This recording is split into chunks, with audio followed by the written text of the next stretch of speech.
Chapter 10 A Lucky Break. Jack and Annie headed back into the dry, mossy forest. They hurried past bright yellow iguanas and long green lizards. They walked over the boardwalk and through the lagoon with flamingos and herons. They hurried under the archway of trees and into the small town. They passed the shops and stepped onto the beach. They passed the boat dock and the brown pelicans and started down the shore. Jack and Annie zigzagged all around the friendly, fearless creatures, sea lions and sandpipers, birds with blue feet, gulls picking at seaweed, and pink lizards sunning in the sand. Finally, they came to their palm tree. They climbed up the rope ladder and into the treehouse. "We made it," said Jack. "We did," Annie said breathlessly. "We can take these off now." She pulled off her World Turtle Expert badge. Jack took his off too. He breathed a sigh of relief. He didn't feel nearly as smart, but he felt happy. "Can you believe what happened today?" said Annie, grinning. "Everyone thought we were turtle experts." "Everyone except the Turtle King," said Jack. "He saw my real self." "I know he did," Annie said. She smiled. "Ready to go?" "Yep." Jack grabbed the Pennsylvania book. Together, he and Annie looked out the treehouse window. The huge albatross was circling in the blue sky. "Goodbye!" Annie shouted to the bird. "Thanks for bringing us to the Enchanted Islands." Jack found the photo of Frog Creek and pointed to it. "I wish we could go there," he said. The wind started to blow. The treehouse started to spin. It spun faster and faster. Then everything was still. Absolutely still. The gray early morning air was chilly. Jack and Annie were wearing their own clothes again. A breeze shook the leaves of the oak tree. While they'd been gone, no time at all had passed in Frog Creek. "That was fun," said Annie. Jack smiled and nodded.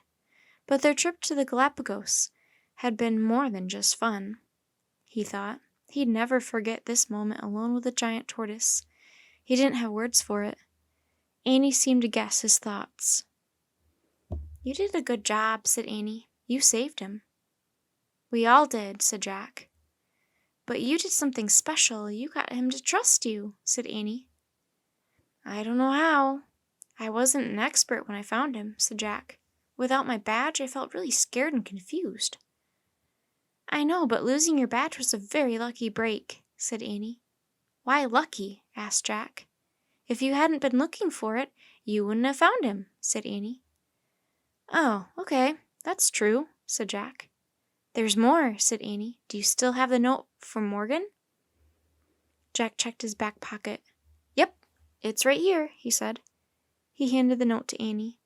He read the last 4 lines to him.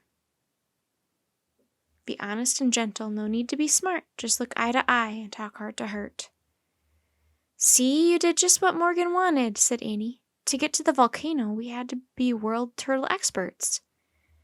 "Yeah, our knowledge put us in the right place at the right time," said Jack, "and it helped Pinto and Cruz land in the right spot on the volcano." "Exactly," said Annie. "But in the most important moment, you were not an expert. You were just yourself. Without even thinking of Morgan's rhyme, you spoke to the giant tortoise from your heart. And the heart of the tortoise heard you, and he came out from his hiding place." Jack nodded.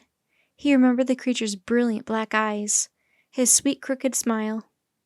"I guess you're right," he said softly. "I guess you could say we trusted each other." "Yes, I could say that," said Annie. "I'll never forget him," said Jack. "He won't forget you either," said Annie. Tears came back to Jack's eyes again. He quickly wiped them away. "Hey!" Annie put her hand on his shoulder. "It's okay to cry," she said. Jack shook his head. "Experts don't cry," he said. "Sometimes they do," said Annie. Jack barely nodded. "Like right now. I'll bet experts are crying all across America," said Annie. Jack couldn't help but laugh. "Okay, let's go," he said, standing up. "We have to hurry." "Yeah, we have to eat breakfast before school," said Annie, following him. "I'm starving." "Me too," said Jack. He started down the ladder. Annie followed him, and they walked quickly through the woods. "We'll wake Mom and Dad up," said Annie. "And we'll say, 'Good morning, we love you. Now please go make us some pancakes.'" With blueberries, said Jack. Bananas and walnuts, said Annie. With maple syrup, said Jack. With everything, said Annie. And in the early September light, Jack and Annie ran toward home.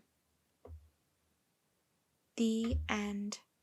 Thank you so much for joining me, Halflings, and finishing this newest addition to the Magic Treehouse series. I hope you enjoyed it, and if you did, please leave a like, and if you haven't done so already, please subscribe to the channel.